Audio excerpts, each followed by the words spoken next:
Hi there, Cosmic Family. My name is Yahlia in this incarnation. Well, we have the moon going through Aries, and tomorrow, before moving to Taurus, it is going to create the last square with Pluto in Capricorn. So, linked with the energy of the full moon, this could bring, a lot of emotional movement.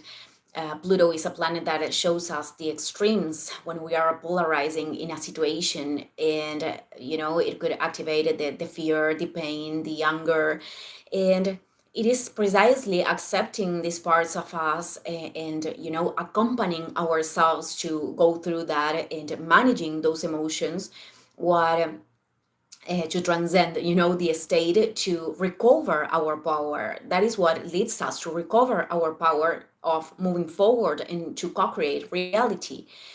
Then the moon enters in Taurus and we prepare for the lunation. Let's remember that this energy continues to manifest in the next days.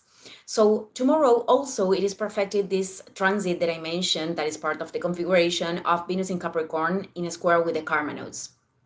And generally, this is manifested as crossroads, like tiny or big decisions that require for us to listen to ourselves deeply and understanding, in this case, which dynamics situations are responding to patterns of dependency.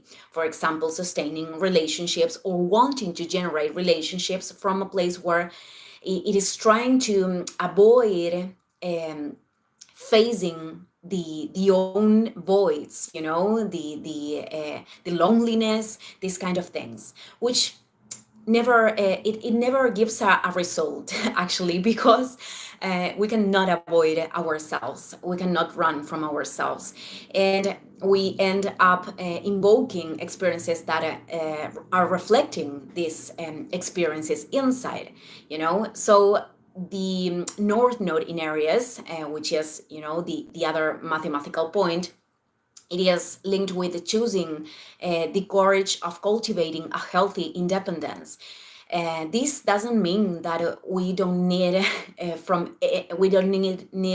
anything from anybody else, or that asking for help to others is wrong, because that could be a shadow of Venus in Capricorn.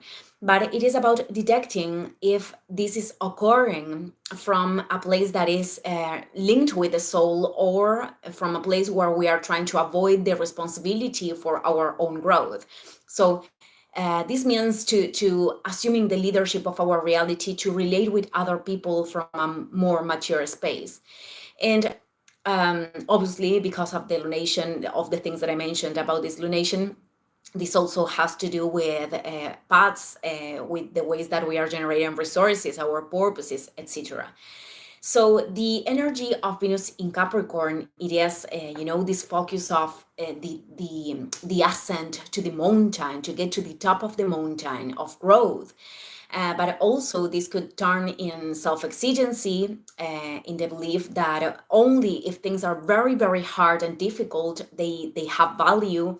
And many times we could, lose the capacity to enjoy the process, and the capacity to appreciate what we are building. So even though the path requires discipline, energy, dedication, and all of these beautiful qualities of the energy of Capricorn, that is different to not be able to give value to what we are achieving, and to feel that anything is enough.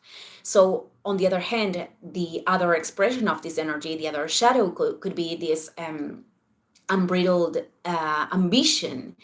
And the soul always wants to go to the light, always pushes to the direction of growth. But ambition from a disconnected ego comes from wanting to occupy a place, a status, a role in society, to receive an approval, a valoration, an external valoration, approval. And not because of this will of of growing. I am not getting the word in English right now.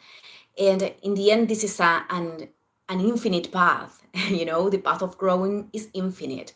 But the first one comes from wanting to cover a void again. And when the will comes from the soul, it is when we are really creating this connection with light. So I just wanted to leave this reflection today. Thank you, everyone, and see you in the next video. Ciao, ciao.